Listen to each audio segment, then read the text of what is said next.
Herzlich willkommen aus Indonesien. Ja, wir sind hier in Ostjava in Malang und diese Stadt eignet sich hervorragend, um die spektakulären Wasserfälle und brodelnde Vulkane in der Umgebung zu entdecken. Also bleibt dran!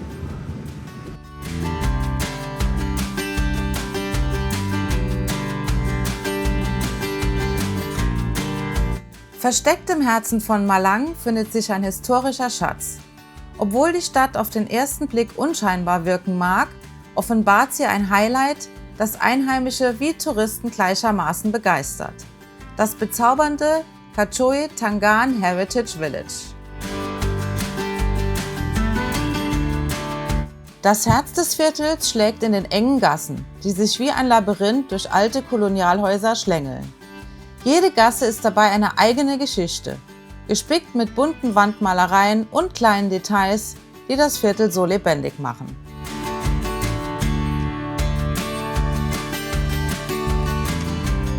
Das Highlight ist die ikonische Jembatan Kenangan Heritage, die als moderne Fußgängerbrücke die alte mit der neuen Zeit verbindet.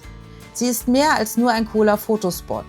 Sie ist ein lebendiges Symbol für den Wandel dieses historischen Viertels.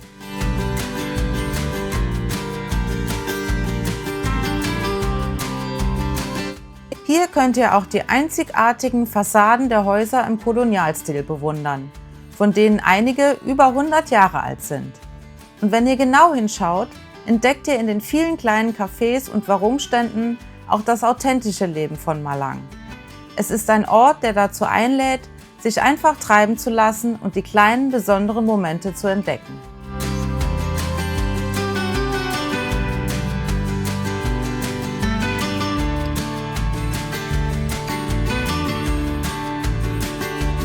Ein weiteres Highlight in Malang ist das Kampung Warna-Warni, das bunte Dorf.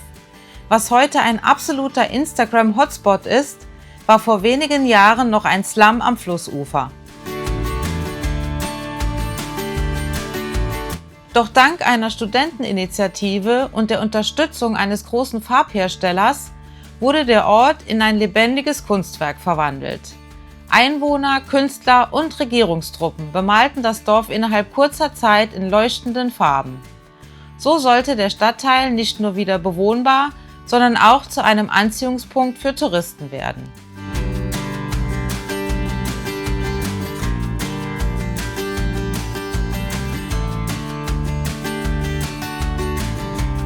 Egal wohin man schaut, prägen Häuser, Brücken und Treppen das Bild durch ihre kunterbunte Gestaltung.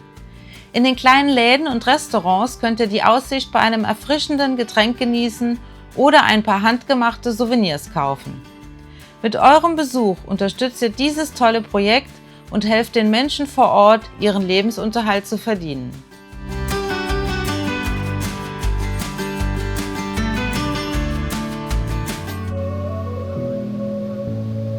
Nun begeben wir uns auf eine Reise in das Herz des Dschungels, um das zu finden, was viele als den schönsten Wasserfall Indonesiens bezeichnen: den Tumpak Sewu Wasserfall.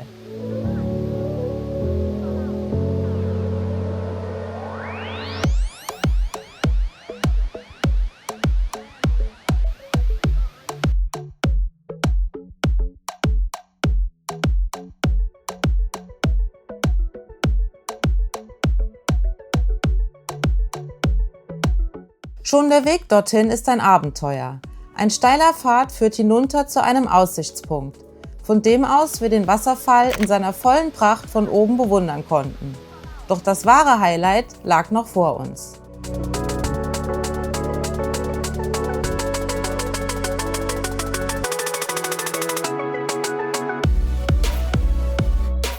Von dort aus ging es richtig los. Wir hangelten uns über rutschige Felsen und steile Treppen in die Tiefe. Teilweise bahnten wir uns unseren Weg durch kleinere Wasserfälle, während die üppige Wildnis des Dschungels uns umgab.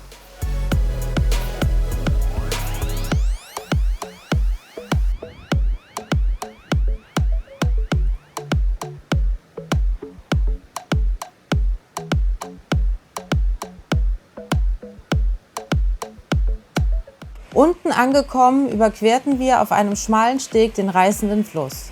Und dann, nach all der Mühe, offenbarte sich der atemberaubende Anblick. Ein gigantischer Vorhang aus unzähligen Kaskaden, der sich über eine moosbewachsene, halbrunde Klippe ergießt. Das ohrenbetäubende Rauschen und die kühle Gischt in der Luft ließen alle Anstrengungen vergessen. Hier spürt man die ungezähmte Kraft der Natur.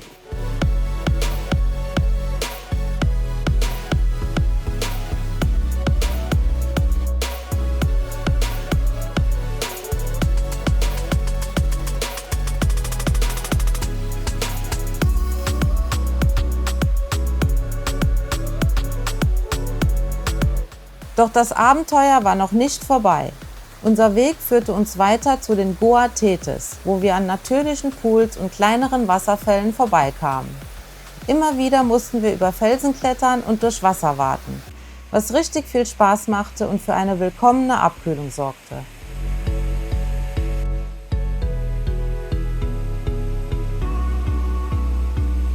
Das ganze Tal ist einfach ein tropisches Paradies und es fühlte sich fast unwirklich an, dort zu sein. Nachdem wir jeden Winkel erkundet hatten, stand uns nur noch der steile Aufstieg bevor. Aber die Strapazen haben sich mehr als gelohnt.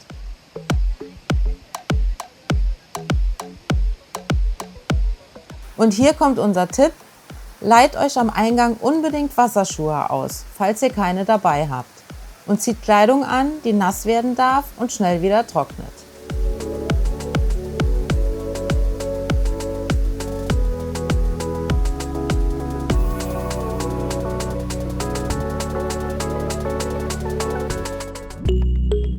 Wir lassen die grüne Pracht der Wasserfälle hinter uns und machen uns bereit für eine völlig andere Welt. Eine Welt aus Feuer und Asche. Unser nächstes Ziel ist kein geringerer als der majestätische Mount Bromo. Anders als die meisten, die in den frühen Morgenstunden zum Sonnenaufgang pilgern, haben wir uns für eine Sonnenuntergangstour entschieden und es keine Sekunde bereut. Von Malang aus ging es mit dem Taxi durch die tropische Landschaft, bevor wir an einem Treffpunkt in den Bergen in einen Jeep umstiegen.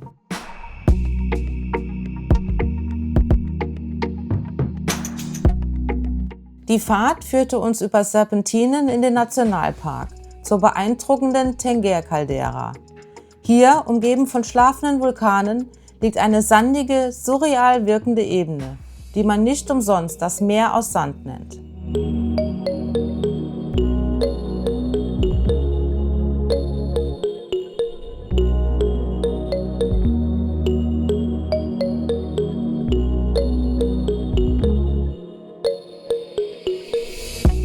Wir hatten 2 Stunden Zeit, diese Mondlandschaft zu erkunden, den beeindruckenden Mount Bartok zu bestaunen und uns dem aktiven Vulkan Bromo zu nähern. Obwohl der Aufstieg zum Krater über 2300 Meter Höhe uns die Luft raubte, hat sich jeder einzelne Schritt gelohnt.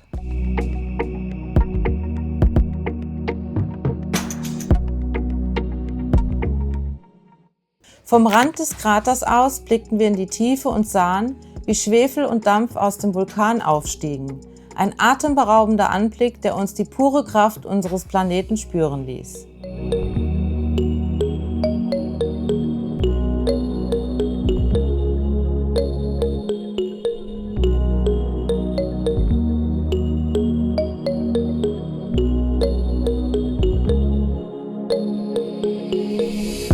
Nachdem wir das Spektakel aus nächster Nähe erlebt hatten, fuhren wir mit dem Jeep weiter zum Bukit King Kong. Von dort aus bestaunten wir die atemberaubende Aussicht auf die Caldera und den Mount Bromo in der Dämmerung.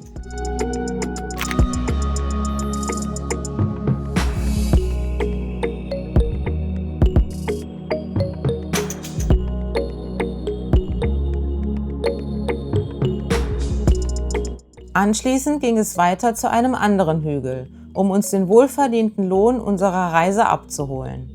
Einen majestätischen Sonnenuntergang über den Wolken, der den Himmel in warme, goldene Töne tauchte und die Vulkane wie schlafende Riesen zurückließ.